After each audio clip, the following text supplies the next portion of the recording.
This is Vijay here and welcome back to civil easy. आज की इस वीडियो में हम बात करने वाले हैं कंक्रीट टेक्नोलॉजी के इंपॉर्टेंट क्वेश्चंस के बारे में। हम इस वीडियो में देखेंगे कंक्रीट टेक्नोलॉजी से ऐसे कौन कौन से क्वेश्चंस बन सकते हैं जो कि आपके एग्जाम में पूछे जा सकते हैं, जिनके आने के चांसेस ज़्यादा हैं। तो आइए पहला क्वेश्चन देखते हैं। पहला क्वेश्चन है, कंक्रीट किसे कहते हैं, इसके संघटक कौन कौन से हैं, लिखिए। तो इसमें आपको क्या पढ़ना है कि कंक्रीट किसे कहते हैं। सबसे पहले आपको कंक्रीट की डेफिनेशन पढ़ लेनी है और उसके संगठक इंग्रेडिएंट्स का मतलब होता है कि कंक्रीट किस किस चीज़ों से मिलके बनता है। तो concrete cement, sand, water, aggregate and mixtures. Mainly यहाँ पे आपको 5 कंस्टिट्यूएंट्स लिखने हैं जो जिससे मिलके आपका कंक्रीट तैयार होता है। तो सबसे पहले आप कंक्रीट को डिफाइन करेंगे, देन उसके बाद आप उसके इंग्रेडिएंट्स लिखेंगे या फिर कंस्टिट्यूएंट्स बोलते हैं कि कंक्रीट किससे मिलके बनता है। दूसरी लैंग्वेज में इसी क्वेश्चन को पूछ सकते हैं कि कंक्रीट कितने प्रकार की होती है, संक्षेप में समझाइए। अब यहाँ पे भले ही कंक्रीट किसे कहते हैं ये ना बोला गया हो, लेकिन कंक्रीट की क्लासिफिकेशन करते टाइम, मतलब उसके प्रकार लिखते टाइम, आप कंक्रीट की डेफिनेशन लिखेंगे, देन उसके बाद आप क्लासिफिकेशंस लिखना स्टार्ट करेंगे। ठीक है। दूसरा क्वेश्चन है, कंक्रीट के महत्वपूर्ण गुण। मतलब यहाँ पे आपको कंक्रीट की प्रॉपर्टीज़ लिखनी है कि कंक्रीट में कौन कौन सी प्रॉपर्टीज़ होती हैं जो ये थोड़ा अलग होता है। उसके बाद उसके आपको लाभ भी लिखने हैं कि एडवांटेज क्या हैं कंक्रीट के। इसी को दूसरे टाइप से पूछ सकता है कि अन्य भवन सामग्री, मतलब अदर बिल्डिंग मटेरियल्स की तुलना में कंक्रीट के लाभ बताइए। मतलब अगर हम दूसरे बिल्डिंग मटेरियल्स के से कंक्रीट को कंपेयर करें तो कंक्रीट में और अदर बिल्डिंग मटेरियल्स में ऐसा क्या डिफरेंस है जिससे कि हम कंक्रीट को ज़्यादा प्रेफर करते हैं बिल्डिंग को बनाने के लिए। ठीक है। थर्ड क्वेश्चन है, सीमेंट कंक्रीट के मुख्य अभिलक्षणों पर टिप्पणी लिखिए। यहाँ पे आपको कंक्रीट की प्रॉपर्टीज़ लिखनी है। प्रॉपर्टीज़ में आपको स्ट्रेंथ और उसके बाद वर्केबिलिटी और इसकी लाइफ, ये सारी चीज़ें आपको लिखना है। फोर्थ क्वेश्चन है, साधारण सीमेंट के विभिन्न रासायनिक अवयवों के कार्य तथा प्रभाव लिखिए। यहाँ पे आपको ऑर्डिनरी सीमेंट के बारे में, ऑर्डिनरी पोर्टलैंड सीमेंट के डिफरेंट केमिकल कंपाउंड्स लिखने हैं कि सीमेंट किस किस से मिलके बनता है। लाइम है, सिलिका है, फेरस है, तो ये सारी चीज़ें जितने भी केमिकल्स लगते हैं सीमेंट तैयार करने में, यहाँ पे आपको उन सारे केमिकल्स को एक्सप्लेन करना होगा। फिफ्थ क्वेश्चन है, सीमेंट के विभिन्न प्रकार लिखिए। यहाँ पे आपको टाइप ऑफ सीमेंट लिखना है तथा किन्हीं दो के उपयोगों की संक्षेप में व्याख्या कीजिए। यहाँ पे आप सीमेंट के टाइप्स लिखेंगे, सीमेंट क्या होता है सबसे पहले तो ये लिखेंगे, देन उसके बाद आप उसके टाइप्स लिखेंगे। उसके बाद उसमें से किन्हीं दो को आपको एक्सप्लेन करना होगा। उसके बाद है, इसी में अगर ये नहीं पूछा जा सकता है तो ये पूछा जा सकता है, और ये वाला क्वेश्चन अक्सर पूछा जाता है कि रैपिड हार्डनिंग सीमेंट क्या होती है, समझाइए। रैपिड हार्डनिंग को हिंदी में बोलते हैं द्रुत गति से जमने वाला सीमेंट। द्रुत मतलब होता है तेज, तो द्रुत गति से जमने वाले सीमेंट पर संक्षिप्त टिप्पणी लिखिए। आपको यहाँ पे रैपिड हार्डनिंग सीमेंट के बारे में लिखना है, अच्छे से पढ़ लीजिएगा, ये क्वेश्चन रिपीट होता है। उसके बाद है महीनता मापांक। महीनता मापांक की जगह पे आ सकता है सूक्ष्मता परीक्षण। तो चाहे सूक्ष्मता परीक्षण है या फिर महीनता मापांक है, आपको फाइनेस टेस्ट, मतलब जो भी, अगर आपका कंक्रीट का महीनता मापांक, कंक्रीट का तो फिलहाल नहीं पूछा जाता, आपको सीमेंट की सूक्ष्मता, सीमेंट के लिए फाइनेस टेस्ट पूछा जाता है, ये भी काफ़ी ज़्यादा इम्पॉर्टेंट है। उसके बाद 7th क्वेश्चन है, सीमेंट के प्रारंभिक तथा अंतिम सेटिंग टाइम। प्रारंभिक को इंग्लिश में इनिशियल बोलते हैं और अंतिम को फाइनल बोलते हैं। इसे सेटिंग समय ना बोल के जमाव काल के नाम से भी आ जाता है। तो पूछ सकता है कि सीमेंट के प्रारंभिक जमाव काल तथा अंतिम जमाव काल से आप क्या समझते हैं। तो यहाँ पे आपको फाइनल सेटिंग टाइम और इनिशियल सेटिंग टाइम, सीमेंट के फाइनल और इनिशियल सेटिंग टाइम के बारे में एक्सप्लेन करना है। तो ये देखिए, यहाँ पे क्वेश्चन में पूछा जा रहा है कि जमाव काल परीक्षण का वर्णन कीजिए। अब यहाँ पे भले ही ना बोला गया हो कि प्रारंभिक तथा अंतिम जमाव काल के बारे में लिखिए, लेकिन आपको प्रारंभिक और अंतिम जमाव काल के बारे में भी यहाँ पे लिखना पड़ेगा। ठीक है, तभी ये क्वेश्चन आपका कंप्लीट होगा। 8वां क्वेश्चन है, मिलावा का वर्गीकरण कीजिए। आपने जब एग्रीगेट पढ़ा होगा तो वहाँ पे आपने टाइप्स ऑफ एग्रीगेट में फाइन और कोर्स एग्रीगेट पढ़ा होगा। यहाँ पे आपको फाइन और कोर्स एग्रीगेट के बारे में लिखना है, जिसे हम हिंदी में महीन और मोटा मिलावा के नाम से जानते हैं। उसके बाद आपको मिलावे की महत्वपूर्ण विशेषताएँ भी लिखनी है कि एग्रीगेट की क्या क्या क्वालिटीज़ होती हैं, क्या क्या प्रॉपर्टीज़ होती हैं, आपको उसके बारे में भी लिखना है। सेम क्वेश्चन को दूसरी लैंग्वेज में पूछ सकता है कि स्रोत आकार मतलब सोर्स, कहाँ कहाँ से हम एग्रीगेट को प्राप्त करते हैं उसके आधार पर, साइज़ के आधार पे और शेप के आधार पे भी आपसे एग्रीगेट के टाइप्स पूछ सकता है। उसके बाद 9th क्वेश्चन है रेत के फूलने। अब रेत के फूलने को अगर इतना बड़ा टर्म नहीं आएगा तो केवल पूछ सकता है कि स्थूलन से आप क्या समझते हैं। तो रेत की जगह पे ये बालू भी हो सकता है। बालू या रेत के फूलने से आप क्या समझते हैं, इसको ज्ञात करने की विधि संक्षेप में समझाइए। तो यहाँ पे बल्किंग ऑफ सैंड आपको लिखना है। 10th क्वेश्चन है जल में उपस्थित अशुद्धियों का कंक्रीट पर क्या प्रभाव पड़ता है। अगर आप जो भी जल यूज़ कर रहे हैं कंक्रीट तैयार करने के लिए, अगर उसमें इम्प्योरिटीज़ हैं तो वो कंक्रीट को किस प्रकार से अफेक्ट कर सकते हैं, आपको वो सारी चीज़ें लिखना है। सबसे पहली चीज़ तो अगर जल में अशुद्धियाँ हैं, इम्प्योरिटीज़ हैं, तो वो स्ट्रेंथ कंक्रीट की जो भी सामर्थ्य होती है सबसे पहले सीधा अटैक उस पर करते हैं और आपकी कंक्रीट की सामर्थ्य को कहीं ना कहीं अफेक्ट कर देते हैं। 11th क्वेश्चन है मिलावा में हानिकारक सामग्री को समझाइए। अब मिलावा जो होता है आपका एग्रीगेट होता है, उसमें हानिकारक सामग्री क्या हो सकती है।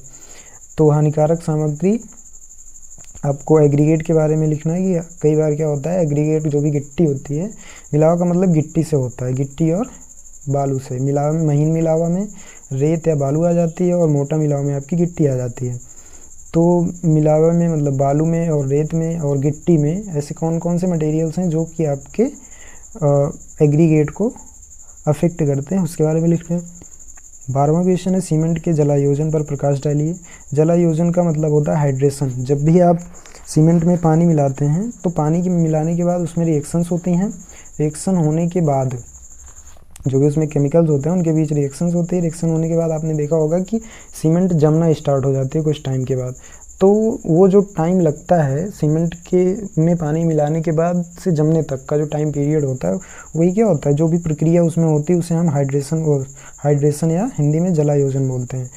उसके बाद है 13th, ये इम्पॉर्टेंट है और ये भी इम्पॉर्टेंट है। इसमें 13th क्वेश्चन है डफ अब्राम के जल सीमेंट अनुपात नियम पर प्रकाश डालिए।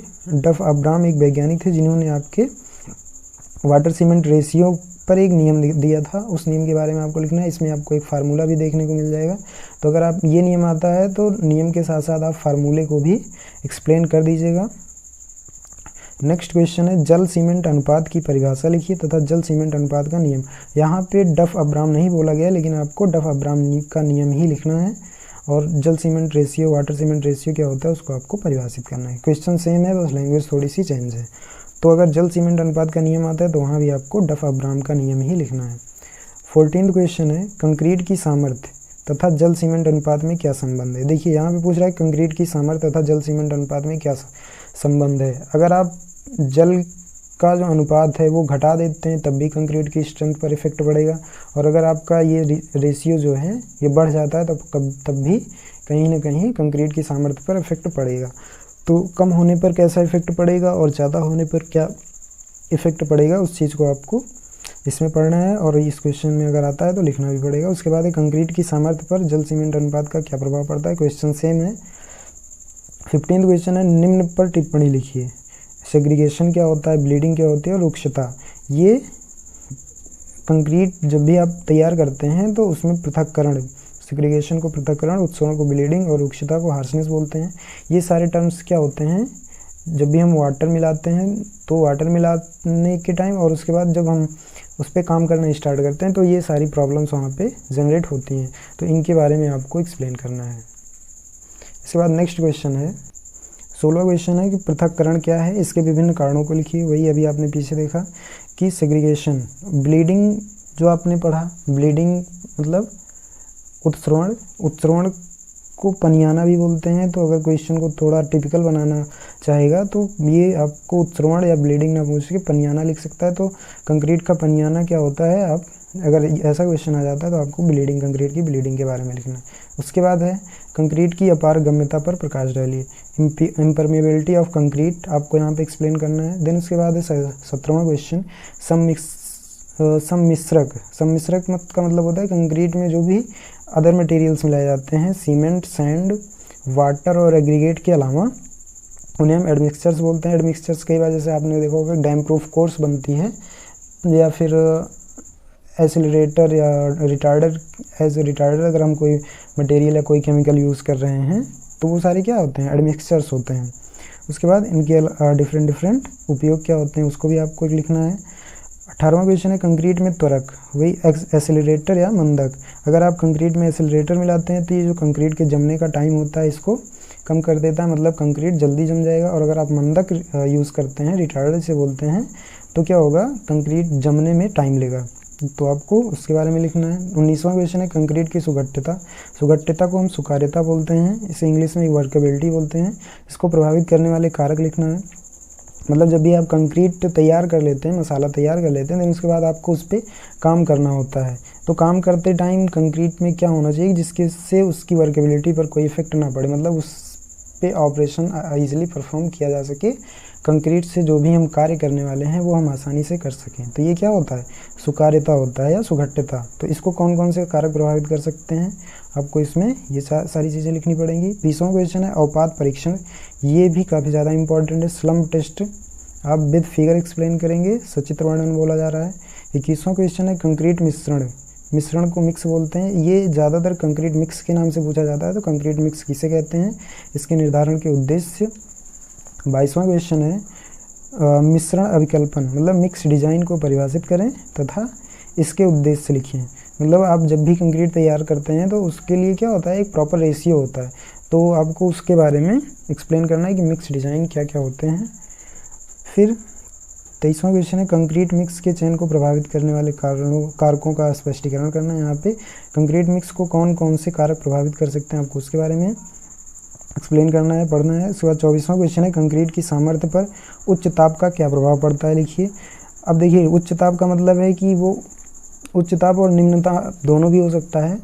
तो गर्मियों में क्या होता है, तापमान ज़्यादा होता है, तो वहाँ पे जब तापमान ज़्यादा है तो वो कंक्रीट की स्ट्रेंथ पर क्या इफेक्ट डाल सकता है, आपको वो चीज़ पढ़नी है, तैयार कर लेना अच्छे से। उसके बाद फिर देखिए अथवा करके क्वेश्चन है कि ठंडे मौसम में कंक्रीटिंग करते समय क्या सावधानियाँ बरतनी चाहिए। मतलब जब भी आप कोल्ड सीजन में कोई भी स्ट्रक्चर तैयार कर रहे हो और आपको उसमें कंक्रीटिंग करनी है, तो उस टाइम आप कौन कौन से प्रिकॉशंस को ध्यान में रखेंगे, वो चीज़ें।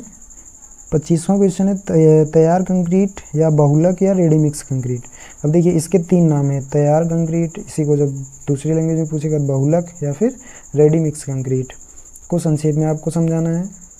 देन उसके बाद 26वां क्वेश्चन है गोदाम में सीमेंट का भंडारण करते समय किन बातों पर विशेष ध्यान देना चाहिए।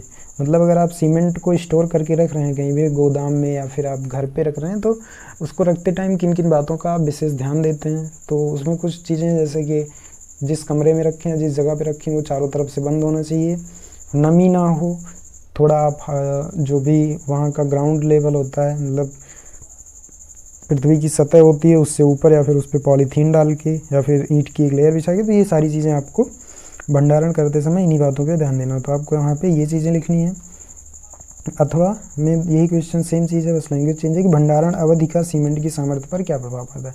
मतलब अगर भंडारण अवधि का मतलब है कि सीमेंट आप कितने दिन के लिए रख रहे हैं, वो सीमेंट के जो भी प्रॉपर्टीज़ है, जो भी गुण हैं, उसमें किस प्रकार से अफेक्ट डाल सकता है। तो आपको वहाँ पे कंक्रीट के भंडारण में मतलब टाइम पीरियड का क्या इफेक्ट पड़ता है कंक्रीट के भंडारण में, आपको वो चीज़ यहाँ पे एक्सप्लेन करनी है। 27वां क्वेश्चन है घान मापन या बैचिंग किसे कहते हैं, इसके प्रकार लिखिए। जैसे घान मापन का मतलब ये हुआ कि जब आप कंक्रीट तैयार करने वाले होते हैं, कोई भी मसाला बनाते हैं, तो मसाला बनाने से पहले आप सीमेंट को, सैंड को, एग्रीगेट को, इन सारी चीज़ों को आप मापते हैं। तो ज़्यादातर तसले से या फिर बोरी से, तो ये होता है आपका घान मापन या बैचिंग। तो आप यहाँ पे घान मापन लिखेंगे, उसके बाद इसके प्रकार भी लिखेंगे। यांत्रिक होता है और हस्त मापन होता है, मतलब हाथ से मापा जाता है, और मशीनरी की हेल्प से भी घान मापन होता है, तो वो चीज़ लिखना है। उसके बाद कंक्रीट के ढेरीकरण को परिभाषित कीजिए। जब भी आप कंक्रीट तैयार करेंगे तो उसे कैसे हम रखें, किस प्रकार से उसका ढेर लगाएं, असेंबलिंग कैसे करें, वो चीज़ यहाँ पे आपको लिखनी पड़ेगी। 29वां क्वेश्चन है कंक्रीट के मिश्रण की विभिन्न विधियों का उल्लेख कीजिए। कंक्रीट के मिश्रण की 2 विधियाँ होती हैं, एक होता है हैंड ऑपरेटेड और दूसरा होता है इक्विपमेंट या मैकेनिकल ऑपरेटेड, मतलब यहाँ पे मशीनरी का इस्तेमाल किया जाता है। और यहाँ पे हस्तमापन में देखिए हैंड मिक्सिंग बोला गया, हैंड मिक्सिंग को हस्तमापन या हस्त मिश्रण बोलते हैं। यहाँ पे हाथ से हम अपने मसाले को तैयार करते हैं। और यांत्रिक मापन में होता है कि हम डिफरेंट टाइप के आप मार्केट में मशीन अवेलेबल हैं जिसकी हेल्प से हम कंक्रीट का जो मिश्रण है वो तैयार करते हैं। उसके बाद है कंक्रीट के हस्त मिश्रण विधि पर टिप्पणी लिखिए। 30वां क्वेश्चन है कंक्रीट के परिवहन से आप क्या समझते हैं? कंक्रीट परिवहन की विधियां भी लिखिए। मतलब आप क्या होता है कि अब रेडी मिक्स कंक्रीट आ रही है तो कंक्रीट मसाला पहले तैयार कर लिया जाता है, उसके बाद उसको साइड पे ले जाके यूज़ में लाया जाता है। यहाँ पे वो चीज़ लिखनी है कि अगर आपने कंक्रीट तैयार कर रखा है तो उसका परिवहन आप कैसे करेंगे और ट्रांसपोर्ट करते समय किन बातों का ध्यान रखेंगे और इसकी विधियाँ क्या होती हैं, ये सारी चीज़ें। 31वां क्वेश्चन है कंक्रीट की कुटाई पर टिप्पणी लिखिए। जब आप कंक्रीट की कास्टिंग करते हैं, मतलब कंक्रीटिंग करते हैं, तो कंक्रीटिंग करने के बाद उसमें आपने एयर बबल्स देखे होंगे। एयर बबल्स से क्या होता है कि उसमें वॉइड्स रह जाते हैं। जब आप सूखता है तो वहाँ से एयर निकल जाती है, तो वो जो भी आप स्ट्रक्चर तैयार करेंगे उसमें आपको छोटे छोटे छिद्र दिखेंगे। तो क्या करते हैं, वो आपकी स्ट्रेंथ को प्रभावित करते हैं। तो इससे बचने के लिए हम कंक्रीट की कुटाई करते हैं। और फिर उसके बाद आपको उसकी विधियाँ भी लिखनी है। ये इस टाइम पे वाइब्रेटर्स ज़्यादा यूज़ हो रहे हैं कंक्रीट की कुटाई के लिए। छोटे मोटे कार्यों में जो भी मेज़न होते हैं वो अपने हिसाब से, उनके पास कोई लकड़ी का डंडा होता है या फिर इस्पातीय छड़ होती है, स्टील बार होती है, जिसके हिसाब से वो कुटाई कर देते हैं। या फिर दुरमुट आता है, दुरमुट का नाम सुना होगा आपने। 32वां है तराई से आप क्या समझते हैं? ये भी काफ़ी ज़्यादा इंपॉर्टेंट क्वेश्चन है और ये भी, दोनों के दोनों क्वेश्चन काफ़ी ज़्यादा इंपॉर्टेंट हैं। उसके ऊपर था कंक्रीट के मिश्रण की विधियाँ। तो तराई से आप क्या समझते हैं? तराई को हम क्यूरिंग बोलते हैं। इसके उद्देश्य लिखिए तथा तराई करने की विभिन्न विधियाँ भी लिखिए। 33वां सेकंड लास्ट क्वेश्चन है कि सेकंड लास्ट क्वेश्चन है, सॉरी आपको शायद क्वेश्चन दिखा ना होगा, 32वां एक बार फिर से रिपीट कर देते हैं कि तराई से आप क्या समझते हैं? इसके उद्देश्य लिखिए तथा तराई करने की विभिन्न विधियां भी लिखिए। 33वां क्वेश्चन है कंक्रीट कार्य में विस्तार जोड़, एक्सपेंशन जॉइंट्स जो होते हैं उनको आपको समझाना है तथा उसकी इंपॉर्टेंस भी लिखना है। आपने जब भी देखा होगा हाईवेज बनते हैं या एक्सप्रेस वेज बनते हैं तो उस पर आपने देखा होगा कि एक वहाँ पे आपको जॉइंट्स दिखेंगे। रोड कुछ दूर बनती है, उसके बाद उसमें कुछ इस प्रकार से जॉइंट्स होते हैं जिनके बीच में कई बार रबर का या फिर थर्माकोल का इस्तेमाल किया जाता है। तो ये क्या होता है कि जब टेम्परेचर बढ़ता है, तापमान के से कोई इफ़ेक्ट ना पड़े इस पर, तापमान बढ़े या तापमान घटे, तो जब तापमान बढ़ता है तो कंक्रीट आपकी एक्सपेंड होती है, तो उसके लिए विस्तार जोड़ लगाया जाता है, इसे हम एक्सपेंशन जॉइंट बोलते हैं। और जब ठंडियों का मौसम होता है तो वहाँ पे कंक्रीट में सिकुड़न होती है, भले ही हमें दिखे ना, लेकिन वो स्ट्रक्चर हल्का फुल्का उसमें सिकुड़न होती है, तो उसकी वजह से कोई क्रैक्स ना जनरेट हो पाए, इसलिए हम कंक्रीट में एक्सपेंशन जॉइंट्स डालते हैं। लास्ट क्वेश्चन है आपका कंक्रीट की गुणवत्ता नियंत्रण, मतलब क्वालिटी कंट्रोल को समझाइए तथा विभिन्न गुणवत्ता नियंत्रण परीक्षणों का भी आपको यहाँ पे एक्सप्लेन करना है। तो ये थे आपके 34 क्वेश्चन और लगभग सारे क्वेश्चन आपको यहीं से देखने को मिलेंगे। एक आध दो क्वेश्चन बाहर से आ सकता है, तो आपको घबराने की ज़रूरत नहीं है।